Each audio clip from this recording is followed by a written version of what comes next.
So I made a charging station.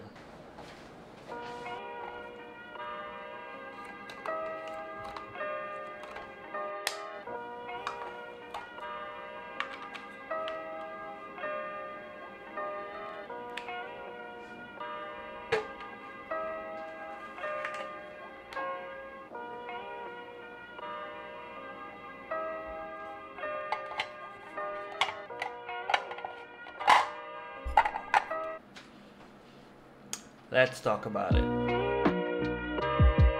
So I've had this pegboard for a while now. It's called the Ikea Skadis Pegboard. It's really nice, and a lot of YouTube channels have actually featured it in their videos. They use it mostly for organizing stuff, some decorative, and some use it as a charging station, just like I did. It's really popular among desk setups because it's cheap and it's fully customizable. I bought mine from a reseller in Shopee, but it's gonna be available locally through the IKEA official store when they actually open. I can't wait. The amount of tech that I have to charge has been increasing over the past few months, and I felt it's time to put them all in one place and organize it. Why don't I show you what I did? First, let's start with what I used for this project. The IKEA pegboard, of course, and then some of its accessories. The hooks, the small container, the bungee ties, the shelf, then a headphone hanger, and then used some zip ties and then some Velcro straps. For the chargers, for the Sony batteries, I went for a RAV power charger. For the Panasonic batteries, I went with the Wasabi power charger. And then for the Osmo Action batteries, I went with the Telesin charger. For the power strip and adapters, I used a generic power strip, which to be honest, I think I could probably upgrade to something that has an on and off switch on it. For the adapters, I used what I already had in here. I used several Apple adapters, and I did buy one adapter from Ugreen, which is a high-powered adapter that I use to charge my iPad. So this is what I had before making it into a proper charging station. I mean, it works, but I can do better. So I had to remove everything I had here and start from scratch.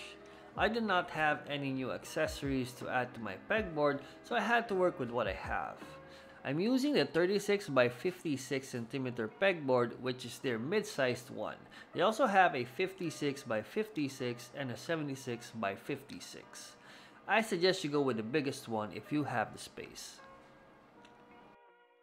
As you can see, there's a lot of stuff to clean up and organize here, but you have to start from somewhere, right? When I first used the pegboard, I did not really have a plan. So it's random stuff like screws, cables, pens, and chargers, which to be honest did not really feel good. This time, my plan is to fully utilize this pegboard for charging. So before putting it all up the wall, I needed to visualize a few things. First, how I'm going to use it daily, and second, how to route the cables to make it look clean. I had 3 chargers which I needed to put up the wall: the Sony charger, the Osmo Action charger, and the Panasonic charger. They would all need to be in the right of the pegboard closest to the wall socket. Then I can use the container to put the charged batteries in. As for the bigger devices, I can use the shelf attachment. I thought of a few ways to line them up, but because of the length of my cables, I needed to put them closer to the socket, which was at the lowest point of the pegboard. For cable management, I thought of using zip ties and hide all the cables at the back of the pegboard. I also had to think about the orientation of each battery charger, making sure they don't interfere with each other when using them. Moving the container higher was probably the best choice here, considering I'm limited because of the cable length. The hooks here function as an area where I can put some of my extra cables when charging other devices. And lastly, these bungee ties can function as separators, or you can also use it to secure bigger devices like your laptop or iPad. And that's it.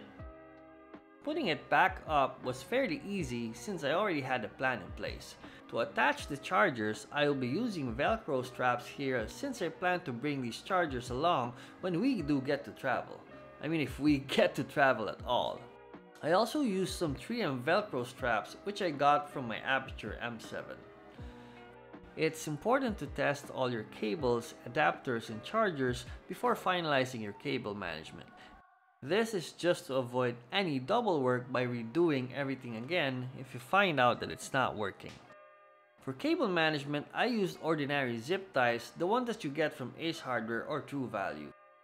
Zip ties, in my opinion, is one area where you can save money. You don't have to buy the expensive ones. I was able to fit all the cables at the back of the pegboard, which was nice. And since I had a long lightning cable for my Apple devices, I had to route it in the back through the other end and coil it a few times. And that's it, you're done. So there you have it. I'm really happy how it turned out. It's just one more step to keep everything clean and organized in this room. I'm probably gonna buy another power strip and another pegboard, but that's for another video. Click right here if you want to know more about cable management, and as always, I'll see you in the next one.